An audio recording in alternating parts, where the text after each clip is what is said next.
Don't you dare call the police. We are going to raise this child ourselves. Huh?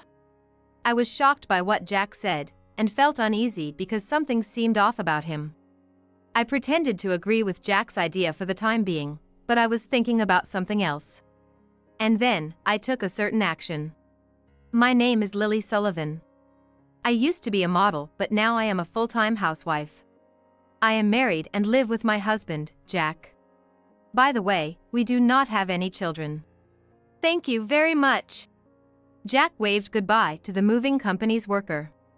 The building surrounding us was unmistakably an apartment complex. Jack gave me a big smile and said, "From today, this apartment is our new home, Lily. The movers have brought our stuff, so let's start unpacking." "Yes, sure." Jack went into the room we would be living in with great enthusiasm.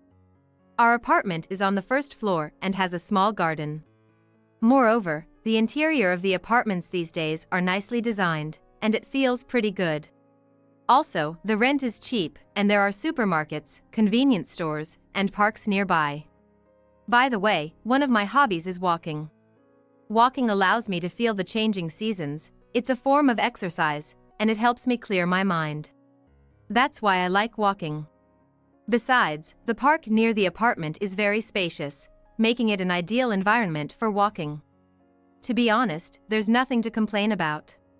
I'm glad we moved here. There is a reason why Jack and I moved to this apartment. We believe that we can't rely on pension in the future, so we decided to move here to save money for our old age. We also plan to live here when we get old, so we intentionally chose a first-floor apartment. Climbing stairs would be difficult when we get old, and I wanted to have an organic vegetable garden, so this first-floor apartment with a garden was very beneficial for us. However, the delay in our moving was due to my work. To make a long story short, I quit modeling in my 40s. I was still needed in the industry, but I thought there was no point in continuing as a model since I was already in my 40s, so I decided to quit. However, it took some time to quit, which delayed our move. For the record, I have been a model for fashion magazines since my teens and had a decent career. However, unlike recent models, I did not appear in dramas or variety shows, and even when my manager begged me, I refused. Somehow, I felt that it was wrong for a model to act like an actress or a celebrity. In other words, I had a strong desire to only do modeling work. Also, I was a former gang member during my school days, and I was worried that if I appeared on TV, my past would be exposed. I was highly valued by brands that specialized in innocent or conservative fashion, so if it was revealed that I was a former gang member, there was a risk that I would lose my job. In the entertainment industry, the image that the public has of you is very important. Therefore, I had developed a habit of hiding my past as a former gang member. Moreover, Jack does not know that I was a former gang member. He probably misunderstands and thinks of me as a pure and innocent woman. Of course, the success of making him misunderstand was due to my relentless effort. I always behaved and dressed like a lady, wore light makeup, and rarely went without makeup. All of this was to avoid disappointing Jack, and because I couldn't fulfill his wish, these actions were my way of making amends to him. To put it simply, I couldn't have children.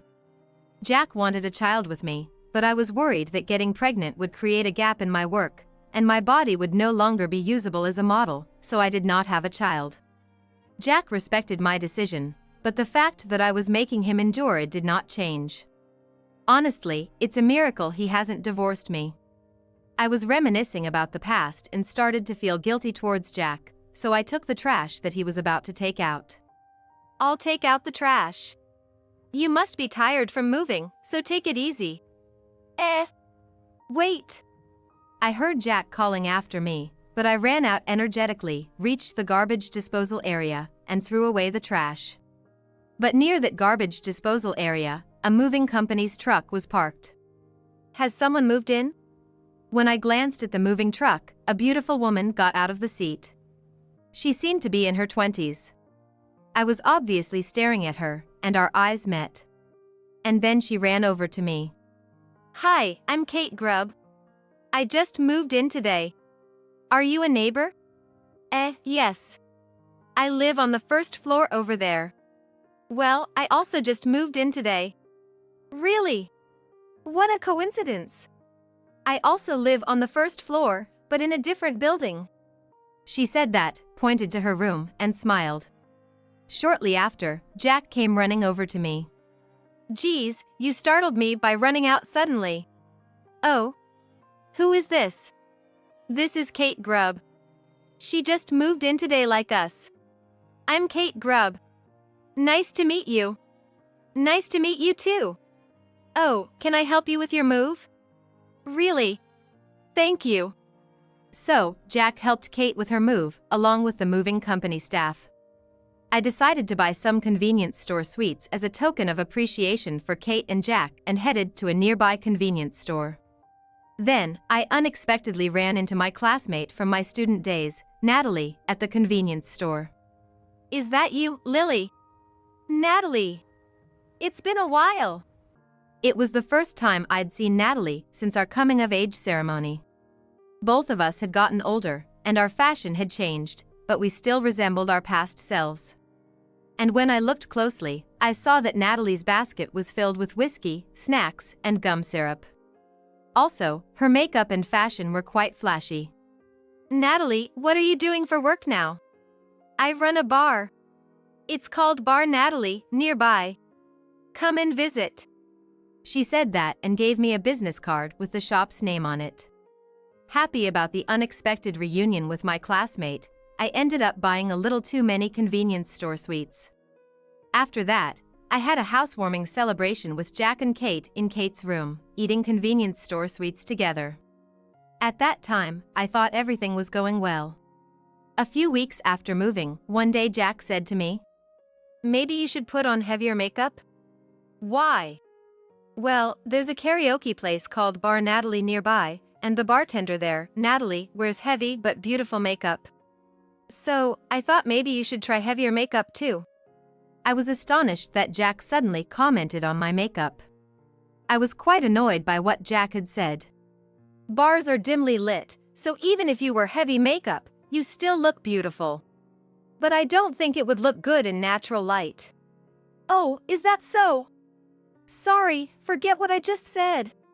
You're beautiful as you are, so stay that way." Saying that, Jack, perhaps feeling awkward, hurriedly went into his room. I was quite irritated by Jack's comment. The reason I wore light makeup was precisely because Jack liked women with a neat and tidy appearance. If I had worn heavy makeup like Natalie when we first met, Jack probably wouldn't have given me a second glance. Moreover, one of the reasons I wear light makeup is to prevent people from finding out that I was a former gang member. So, I am making meticulous efforts every day to not shatter Jack's dream, but not only does he not notice my efforts, he even suggested I should wear heavier makeup, which completely crushed my pride and, honestly, irritated me. The next day, I went to a certain place by taxi. That place was a monthly rental storage unit. In fact, this storage unit contains my high school album. I go to all this trouble to ensure that Jack doesn't find out about my past, specifically that I was a former gang member. But sometimes, I want to look at the album, so I go to the storage unit. However, the lock on the storage unit was broken, and the album that was inside was gone. It must have been stolen by someone.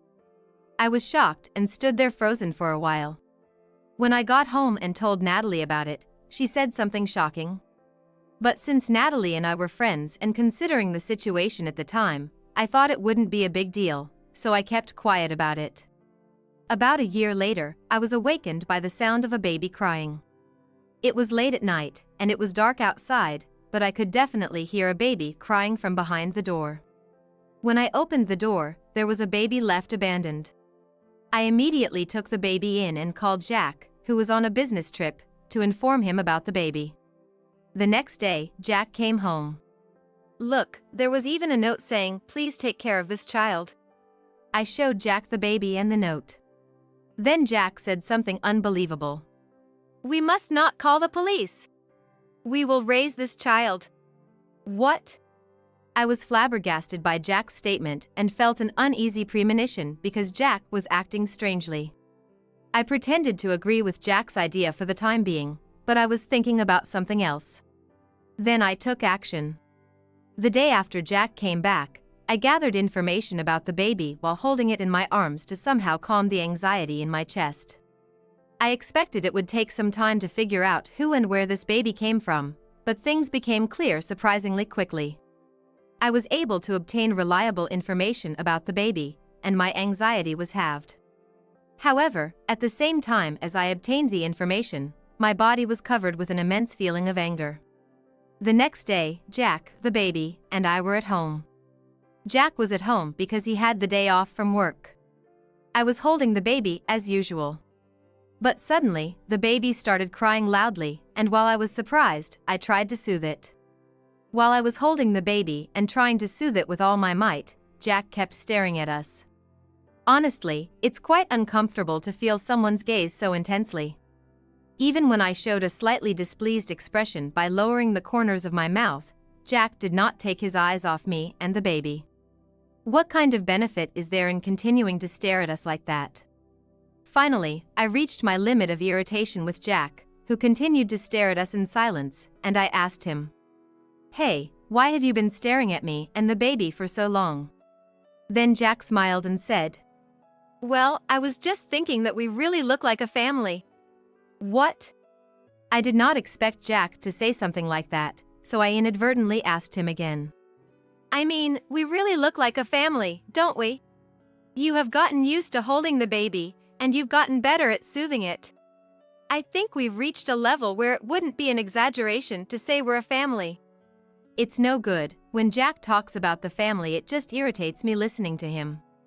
If you ask me, I am in no way related to this baby, and I don't want him to arbitrarily make us a family in his imagination.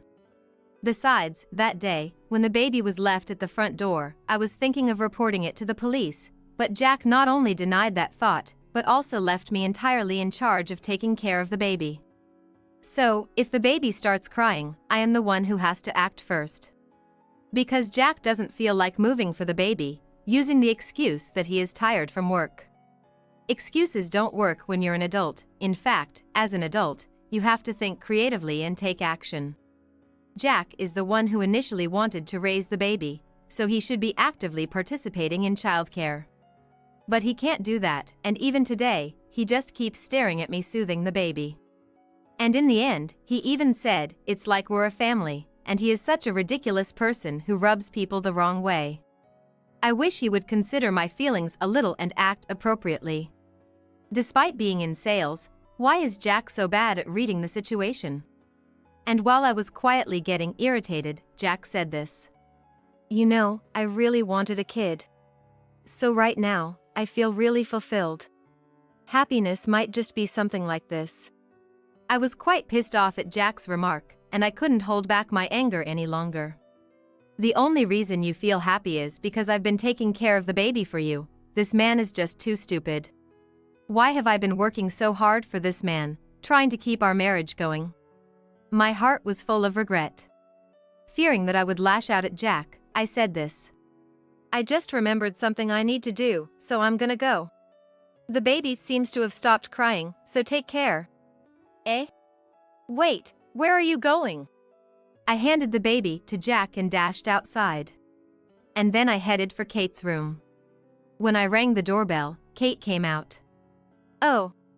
Isn't it Lily? What's the matter? I was just wondering how you've been lately.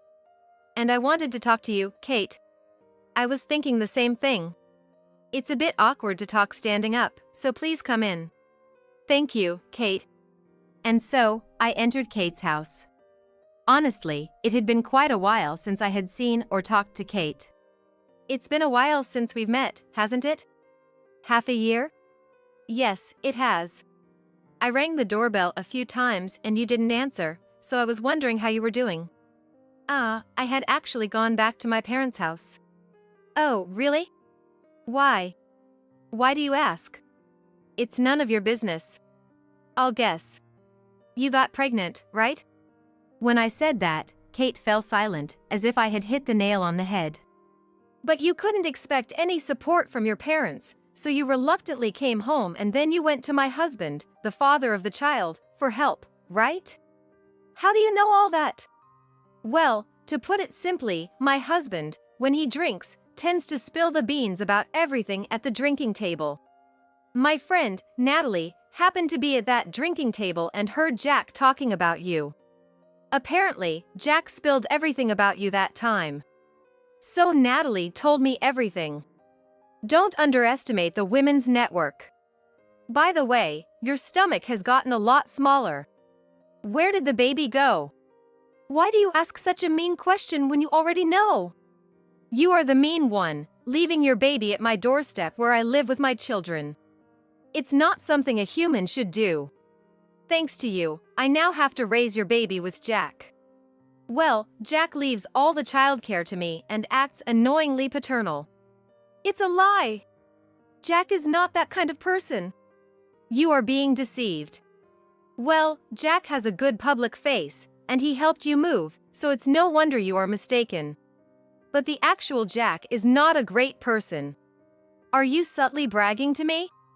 Are you trying to say that you are happy to raise my baby as a substitute and that you are married to Jack? Of course not. I want to stop raising your baby.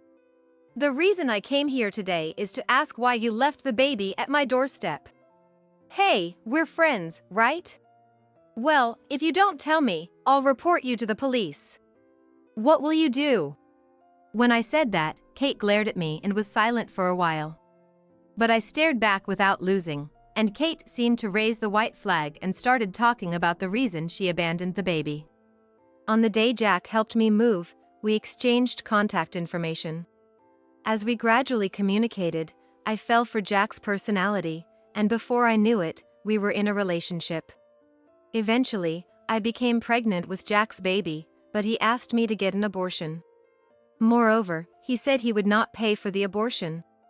At that time, I was job hunting and had no savings. So, as a last resort, I went to my estranged parents' house and begged them for money, but it was no use. As time went by, I had no choice but to give birth to the baby. But I knew that just handing the baby over to an orphanage wouldn't relieve my resentment. Besides, I thought that if Jack saw the baby's face, he might change his mind and come to me. So, I left the baby at your doorstep. That's the whole story. When Kate finished talking, she broke down in tears. But I showed no mercy to her. So, basically, you're just an idiot who can't plan ahead. Honestly, I feel sorry for the baby being born into this mess. I can sort of understand why Jack doesn't want to remarry you. There's no happy future in marrying a clueless idiot. In that sense, Jack is smarter than you. But Jack is dumber than me. So, basically, you were just used by someone slightly smarter than an idiot. Really, it's a shame. From Jack's perspective, you're just a tool. A tool can't become a wife, you know. That's harsh. We won't know unless we ask Jack. I won't accept that he thinks of me as a tool. Oh, you really are stupid. Just as Kate and I were having a heated exchange, the doorbell rang at the perfect time. When Kate opened the door, there was Jack holding a baby. I wondered what he wanted as I stared at Jack with cold eyes. But for some reason, Kate hugged Jack. Jack! You came to pick me up with the baby. You must really love me, don't you? Huh? The one I love is Lily. I came here to pick up Lily. Don't get it twisted, you stupid woman. Saying that, Jack pushed Kate away and headed towards me. Lily, let's go home. It's pointless to deal with this woman. Indeed, Kate might be so incompetent as to leave a baby at someone's doorstep, but that action was prompted by feelings of wanting to get your attention, right? Well, there is no doubt that Kate is a hopeless thinker, but I also think that you are a hopeless person. Honestly, I don't even want to breathe the same air as you. So, in other words, I think you and Kate are a perfect match. The baby you are holding now has half of your and Kate's genes, right? So if you and Kate raise this baby, you can have a real family. It would be a huge loss to miss such a big opportunity, don't you think? Hearing my words, Jack desperately spat out nasty words. That's not it. I just lost my mind for a moment. I don't love Kate. The only one I love is Lily. Please believe me. Disgusting. There's no way I can believe that. You will never understand the humiliation and sadness I felt having to take care of the baby you and Kate created, even if it was just for a few days. And yet, you treat Kate like a tool, claim there's no love, but show affection towards the baby she gave birth to. You're the worst. What part of such a despicable man should I believe?